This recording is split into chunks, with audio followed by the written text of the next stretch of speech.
Hello అండి, ముందుగా అందరికీ నాగు స్వయం సమాచారం ఛానల్కి స్వాగతం.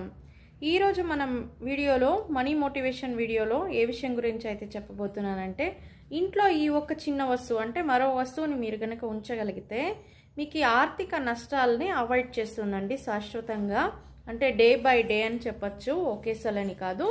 అలాగే మనీని కూడా మంచిగా అట్రాక్ట్ చేస్తుందండి. అదేంటంటే నెమలి ఈకలు కుప్పలు కుప్పలుగా చేసి ఒక బండల్ లాగా చేసి పెడితే గనక డబ్బు అనేది అట్రాక్ట్ అవుతుంది. దాంతోపాటు ఆర్థిక సమస్యలు అనేటివి అంటే అప్పుల బెడద అనేది తీరుతుందండి. అందుకే చెప్తున్నాను, ఇది వరకు ఉంటే కూడా మంచిదే. ఏదైనా విరిగిపోయి ఉంటే రీప్లేస్ చేసుకోండి, లేదంటే కుచ్చల్లాగా అంటే ఒక బొకేలాగా మనం పూల గుచ్చల్లాగా పెట్టాలండి. వాటిని ఒకటొకటి కాదు, పూల గుచ్చల్లాగా రెండింటిగా చేసి దేవుని ఇంట్లో కావాలంటే పెట్టచ్చు, మీరు డబ్బులు పెట్టే చోటు కూడా పెట్టచ్చు. ఇలా గనక చేస్తే ఆర్థిక ఇబ్బందులు తగ్గి మనీ అనేది